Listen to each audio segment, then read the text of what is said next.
దేవుని బిడ్డలారా, అక్రమం విస్తరించుట చేత అనేకుల ప్రేమ చల్లారునని చెప్పని దేవుని యొక్క వాక్యం సెలవిచ్చుతున్నది. అక్రమము అంటే దేవుని యొక్క ప్రేమ లేదు అక్రమంలో. దేవుని ప్రేమ చల్లారుతుందంటే దేవుని యొక్క వాక్యము ఈ దినాన అనేక మందిలో లేదు. లేదు కనుకనే అనేక మంది దేవుని బిడ్డలారా, గొప్ప గొప్ప దైవజనులని పిలువబడుతున్న వారే, గొప్ప గొప్ప పేరు ప్రఖ్యాతులు కలిగినటువంటి వారే, పెద్ద పెద్ద మందిరములు, అనేక మంది వేల కొలది మరి సభ్యులు ఉన్నటువంటి సంఘ సభ్యులు ఉన్నటువంటి దైవ సేవకులే ఈ దినాన అనేక మంది అన్యజనులు మరి అనేక రీతిలుగా క్వశ్చన్లు, అనేకమైనటువంటి వారు చేస్తున్నటువంటి ప్రశ్నలకి వీరు జవాబులు ఇస్తూ దేవుని నామాన్ని అవమానపరుస్తున్నారు దేవుని బిడ్డలారా. అంతేగా దేవుని నామాన్ని అవమానపరచడానికి గల కారణం మనం వెళ్ళి వారి యొద్ద కూర్చుంటా, అసలు వారి యొద్దకు వెళ్ళకూడదు, వారి స్థానాల్లో నిలబడకూడదు, వారితో మనం మాట్లాడకూడదు. అవసరమైతే వారి కొరకు మనం ప్రార్థించే వారిగానే ఉండాలి దేవుని బిడ్డలారా. అయితే మన అటువంటి దైవ సేవకులు అనేక మంది పేరు కలిగినటువంటి వారే వారి యొద్దకు వెళ్ళి అనేక మంది వారు వేస్తున్నటువంటి క్వశ్చన్లకు ఆన్సర్లు ఇస్తూ దేవుని నామాన్ని అవమానపరుస్తున్నారు. ఆ రాధా మనోహర్ దాస్ అనేటువంటి వ్యక్తి అయితే యేసే నా దేవుడు అనేటువంటి, యేసు నా దేవుడు అని చెప్పని ఒక సిస్టరు మరి సెల్ ఫోన్లో పాడారు. ఒక సిస్టర్ గారు, ఆమె పేరైతే నాకు తెలీదు, ఆమె ఏమని పాడారు, Yesu I love you, Yesu my Jesus I love you అని చెప్పని పాడినటువంటి ఆ పాటని అతను ఏం మాట్లాడాడో తెలుసా? యేసే నా మొగుడు, యేసే నా మొగుడని సంబోధిస్తూ ఎగతాళి చేస్తూ హేళన చేస్తున్నాడు. ఎంత భయంకరమైన స్థితిలో ఉన్నారు. అటువంటి వారిని చూసి మనం కోపపడే వారిగా ఉండకూడదు, వారిని చూసి మనం జాలి పడేవారిగా ఉండాలి. ఎందుకంటే వారు దేవుని ఎరిగినటువంటి వారు దేవుని ఎరిగినటువంటి అన్యజనులై ఉన్నారు. అంతేకాదు మనలాంటి దేవుని యొక్క బిడ్డలు ఏమని పిలుస్తున్నారో తెలుసా? వీరు గొర్రెలు లాంటి వారు అని చెప్పండి. నిజమే, దేవుని నమ్మినటువంటి ప్రతి దైవ సేవకుడు, ప్రతి దైవ సేవకురాలు గొర్రెలేనండి. ఎందుకంటే గొర్రె సాధువైనటువంటి మృదువైనటువంటి జీవితం కలిగి జీవిస్తుంది గొర్రె.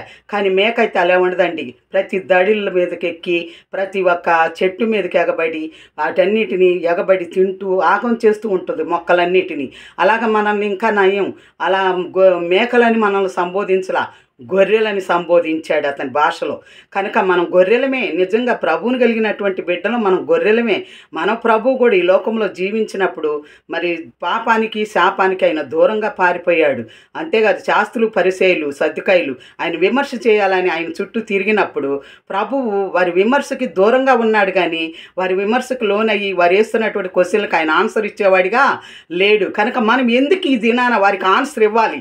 అసలు వారి ఎద్దకెళ్ళి ఎందు నిమిత్తం కూర్చోవాల్సిన అవసరం ఏంటి? వారు పిలుస్తారు మనల్ని, కానీ మనం వెళ్ళాల్సిన అవసరం లేదు. మనం ఎవరం అంటే మనం జీవం గల దేవుని బిడ్డలం, ఆయన సైనికులం.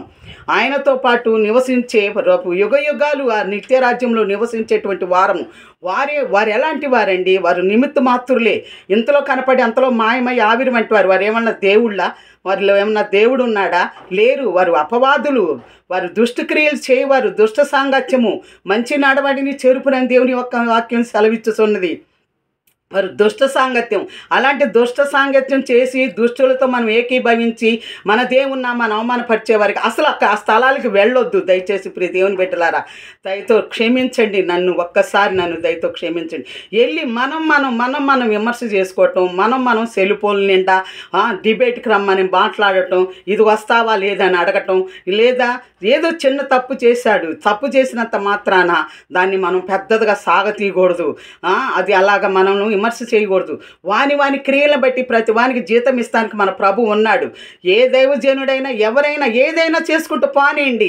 మా నీతిమంతునిగా ఉండనివ్వండి, పరిశుద్ధినిగా ఉండనివ్వండి అని దేవుని యొక్క వాక్యం ప్రకటన 22లో చెప్తున్నారు. అలాంటప్పుడు మనము వారి జోలి వెళ్ళొద్దు, వారిని విమర్శ చేయొద్దు, సెల్ ఫోన్లో ఇష్టానుసారంగా మాట్లాడి దేవుని నామానికి అవమానం తీసుకురావద్దు. వాని క్రియలను బట్టి ప్రతి వానికి జీతం ఇచ్చేవాడు మన ప్రభు ఉన్నాడు. మనం ఎవరు అండి వారిని విమర్శ చేయటానికి?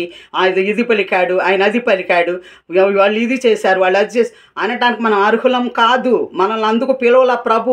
ఆయన నామాన్ని ప్రకటించడానికి, ఆయన రాజ్య సువార్త అన్యజనులకు తెలియజేయడానికి, అనేకులను ఆయన వైపు ఆకర్షించడానికి, అనేకులను తీసుకొచ్చి ఆయన మందిరంలో కూర్చోబెట్టి ఆయన నీతి న్యాయాన్ని వెతికేవారిగా చేసి వారి నిమిత్తం ప్రార్థించేవారిగా ఉండడానికి మనల్ని పిలిచాడు. కానీ మనం విమర్శ చేసుకుంటూ మనము తగ్గింపు లేకుండా అవమానపరుచుకుంటూ మన దైవ సేవకులు మనమే సెల్ ఫోన్ ఫోన్లలో అన్యజనులకు మనల్ని మనమే తీసుకెళ్ళి అప్పచెప్పుకుంటున్నాం ప్రియ దేవుని బిడ్డలారా. కనుక మన నోటి మాటలు ఎలా ఉండాలి? చాలా జాగ్రత్తగా ఉండాలి. మన మాటలు ఉప్పు వేసినట్టు రుచికరంగా ఉండాలి. మన సంభాషణ సాధువైనట్టుగా ఉండాలి. అనేకులకు వినుటకు ఇంపుగా ఉండాలి. అనేకులు మాట్లాడుకున్నట్టుకు మనం అవకాశం ఇచ్చేవారిగా మనం ఉండకూడదు ప్రియ దేవుని బిడ్డలారా. కనుక దయతో నన్ను క్షమించండి అయ్యా. తమ్ముళ్ళారా, అన్నల్లారా, చెల్లిళ్ళారా, అక్కల్లారా, నన్ను దయతో క్షమించండి. దేవుని నామాన్ని అవమానపరిచేవారిగా ఉండొద్దు. అలాంటి వారు పిలిచిన స్థలాలకు వెళ్ళొద్దు. వారు వేసే క్వశ్చన్లకు మనం ఆశ్రయివాల్సిన అవసరం లేదు.